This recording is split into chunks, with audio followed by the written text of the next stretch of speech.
China's biggest mistake in the South China Sea. U.S. warship expelled sparks global backlash.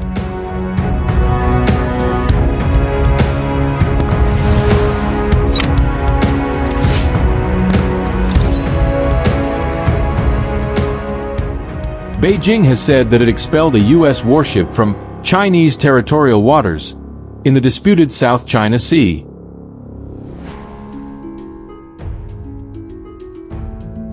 The USS Higgins destroyer illegally intruded into the territorial waters of Huangyan Island without authorization from the Chinese government. Senior Captain He Taiching, spokesperson for the Navy of the People's Liberation Army, PLA, Southern Theater Command, said in a statement on Wednesday.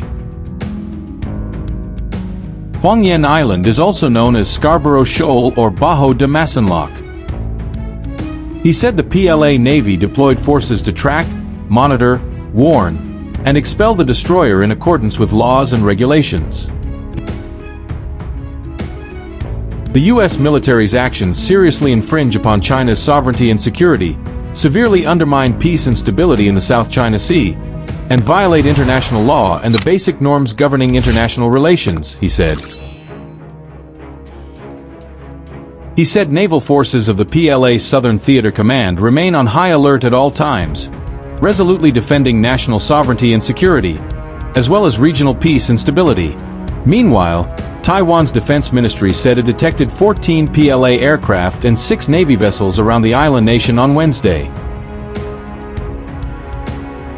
Separately, the Philippines Coast Guard, PCG, said on Wednesday that a Chinese aircraft intercepted one of its aircraft patrolling over the Huangyan Island, 2 days after 2 Chinese vessels collided with each other near the island. A significant safety concern arose when the PCG caravan aircraft was dangerously intercepted by a People's Republic of China, PRC, J-15 fighter aircraft. Jay Tariella, spokesman for the PCG, said in a statement released from the U.S. social media company X. The military aircraft unsafely tracked the PCG caravan aircraft for over 20 minutes, maintaining a lateral distance of only 500 feet and passing directly overhead at just 200 feet, he added. On Monday, PCG had said that 2 Chinese vessels collided while chasing one of its vessels, causing substantial damage to one of the Chinese ships. China and the Philippines have competing claims in the vast disputed waters of the South China Sea, and the two have engaged in sea and air encounters several times in recent years. Beijing has also pushed back what it calls infringement of its airspace and maritime waters by the U.S. and its allies, while the latter claims it flies and sails its military assets in international airspace and waters. The latest confrontation adds to an already tense maritime environment in the South China Sea, a region considered one of the most strategically important waterways in the world. With an estimated 1/3 of global shipping passing through its waters annually, control over the area has significant economic, military, and geopolitical implications. Military analysts suggest that Beijing's decision to publicize the expulsion of the USS Higgins may have been intended as a strong domestic and international message. China wants to demonstrate both resolve and capability to enforce what it sees as its maritime rights, said Dr. Eleanor Wu, a senior fellow at the Asia Maritime Security Forum. However, such actions risk inflaming tensions and prompting reciprocal shows of force from the United States and its allies. The United States, for its part, has not confirmed any deviation from its long-standing policy of conducting freedom of navigation operations, FONOPs, in the South China Sea. Pentagon officials have repeatedly emphasized that these missions are meant to challenge excessive maritime claims and maintain the principle that international waters are open to all nations. This operation was conducted in accordance with international law, a U.S. Navy spokesperson stated, without directly addressing China's claims about expelling the destroyer. The United States will continue to fly, sail, and operate wherever international law allows. In Manila, the Philippine government has expressed serious concern over both the alleged harassment of its Coast Guard aircraft and the increasing militarization of the Scarborough Shoal area. Officials noted that the atoll lies well within the Philippines' 200 nautical mile exclusive economic zone, EEZ, as recognized by the 2016 Permanent Court of Arbitration ruling in The Hague, a decision Beijing has rejected outright. The recent series of incidents has also drawn the attention of regional and global powers. Japan's Ministry of Foreign Affairs called for peaceful resolution of disputes in accordance with international law, while Australia warned against coercive or unsafe conduct in contested waters.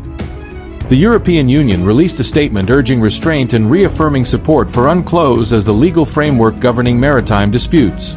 Meanwhile, Taiwan's Defense Ministry reported increased People's Liberation Army (PLA) activity around its Air Defense Identification Zone (ADIZ).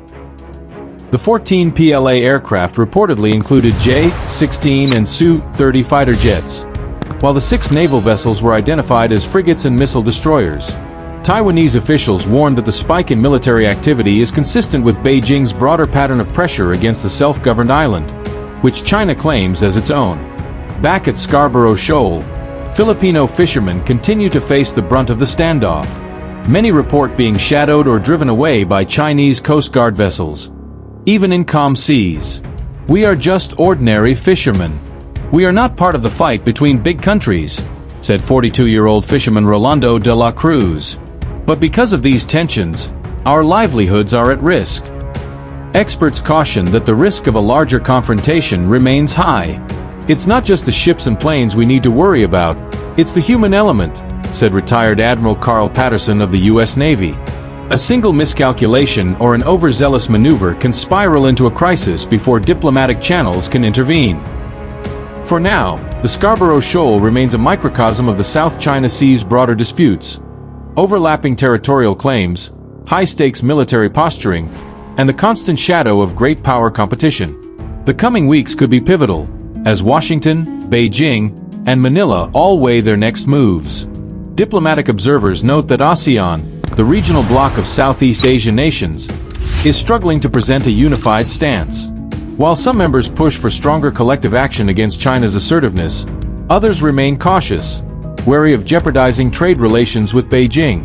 In the meantime, the PLA's Southern Theater Command has vowed to maintain what it calls combat-ready patrols in the region, signaling that China will not step back from its position. The United States, too, appears committed to continuing its naval operations, ensuring that the South China Sea remains one of the world's most closely watched geopolitical flashpoints.